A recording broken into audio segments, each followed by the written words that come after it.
हमारे शास्त्र कहते हैं दिग्बलम क्षत्रिय बलम ब्रह्म तेजो बलम बलम। उस बल का दर्शन करना है तो यही हो सकता है, कहीं दूसरी जगह नहीं हो सकता। बोलो है कि नहीं?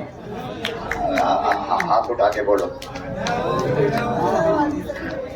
बोलिए गौ माता की, गौ माता, गौ माता, माँ। दो शब्द महाराज जी की आज्ञा हो,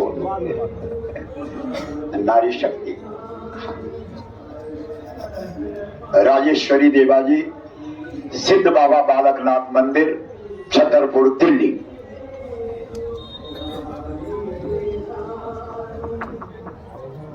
गौ माता, गौ माता, हाथ खड़ा करके कहेंगे गौ माता, राष्ट्रमाता, गौ माता, राष्ट्रमाता। परम पूज्य पाद भगवान शंकराचार्य जी के श्री चरणों में कोटि कोटि प्रणाम। परम पूज्य गोपाल मणि महाराज जी के चरणों में कोटि कोटि प्रणाम, जिनकी कृपा से ये विषय आज पूरे देश दुनिया में सब गौ भक्तों के, सब सनातनियों के, सब हिंदुओं के दिलों में गूंज रहा है। गौ माता, राष्ट्र माता।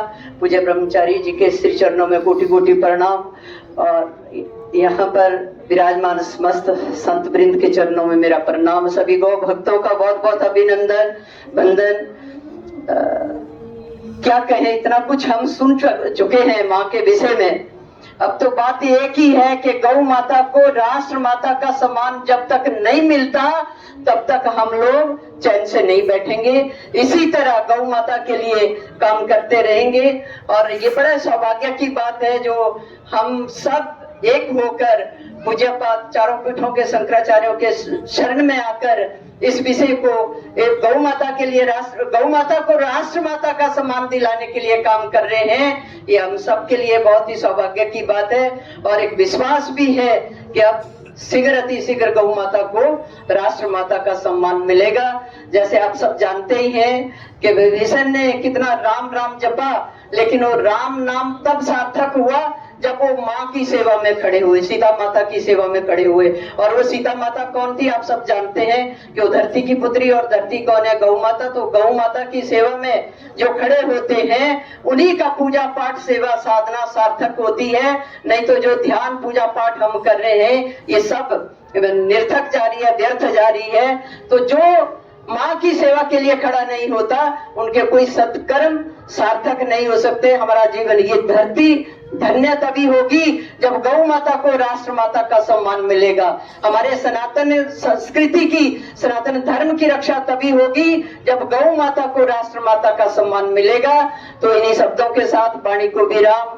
और सबसे निवेदन कि आज इस प्रयागराज की धरती से संकल्प करके जाएं कि जब तक माँ को माँ का सम्मान नहीं मिलता तब तक हम चैन से नहीं बैठेंगे। तो इसी बात के लिए पूजा गुरुदेव के श्री चरणों में कोटि कोटि प्रणाम और बहुत बहुत अभिनंदन जो आपने हम सबको इस मार्ग में लगाया। हम तो 40 वर्षों से बाबा बालकनाथ का दरबार में हमारी ड्यूटी है, दरबार लगाते हैं। लेकिन जब गुरुदेव के दर्शन हुए तो पता चला कि गौ माता को राष्ट्र माता का सम्मान दिलाने के लिए जब पूजा गुरुदेव ने कहा कि आप इस विषय में जुड़िए, और उसी दिन हमने संकल्प कर लिया कि जब तक गौ माता को राष्ट्र माता का सम्मान नहीं मिलता तब तक हम चैन से नहीं बैठेंगे।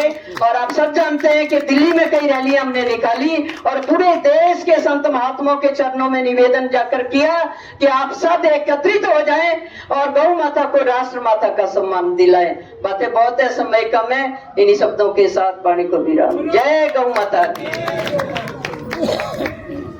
बोलिए पूज्यपाद शंकराचार्य जी महाराज की। अब हमको पूज्यपाद का जो आशीर्वाद है वो अधिक लेना है, इसलिए अभी एक दो वक्ता हो रहे हैं लेकिन बहुत संक्षिप्त में, सूत्रात्मक।